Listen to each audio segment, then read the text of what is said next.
ধামাকা না, এটি আসলে বিশ্ব জলবায়ু পরিস্থিতির উপর, যেটি প্রাকৃতিক দুর্যোগ এবং জলবায়ু পরিবর্তনের কারণে মানুষের যে ক্ষয়ক্ষতি সেসবের উপরই এই কাজটা।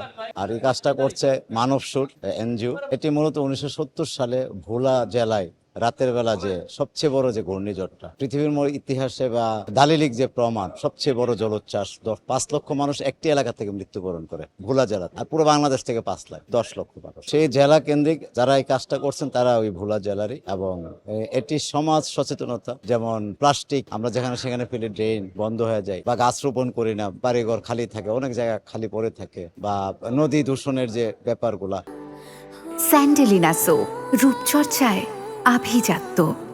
এই বিষয়গুলো মেসেজ দেওয়া মানুষের কাছে যে এই কাজটার মধ্য দিয়ে এটা তারকা বহুল করার পিছনে একটা কারণ আছে। মানব সুর যে চেয়ারম্যান এবং এর যে নির্বাহী প্রধান সোহরাব হোসেন লাভু, ওনারা আমাকে রিকোয়েস্ট করছে যে আমরা এনজিও থেকে যে প্রোগ্রামগুলো করা হয়, বহু এনজিও আছে যারা বহু বছর ধরে কাজ করে যাচ্ছে, কিন্তু সেই প্রোগ্রামগুলো মানুষকে ওইভাবে দেখে ফরওয়ার্ড করে দেয় বা টেলিভিশনে চলে দেখতে চায় না, অন্যদিকে মন মানুষের নিয়ে যায়। তো আমরা এই মেসেজগুলো থ্রু করার জন্য আমরা কি করতে পারি? যদি পপুলার আর্টিস্ট কিছু থাকে, সিনেমার আর্টিস্ট, নাটকের আর্টিস্ট, যেমন পূর্ণিমা বা এরকম, তো আমি বললাম যে হ্যাঁ এটা খারাপ না যদি আপনারা ফিনান্সিয়ালি, তো ওনারা বললেন নো প্রবলেম, আমরা এটা কাজটা করতে চাই মেসেজটা যাওয়ার জন্য, এবং আমাদের জন্য ডকুমেন্ট এটা তৈরি হবে একটা অনুষ্ঠানের মাধ্যমে, টেলিভিশনে, ফেসবুক পেজে, এবং এটা আবার বিদেশে যাবে। তো সেই জায়গা থেকেই নায়িকা পূর্ণিমা আছেন, এবং পূর্ণিমা অনেক সহযোগিতা করেছে, ভীষণ ভীষণ, এবং রাত 8টা পর্যন্ত কাজ করেছে নায়িকা পূর্ণিমা। পাশাপাশি তানহা তাসনিয়া, মৌখান এবং জয় চৌধুরী, শিরিন শিলা এবং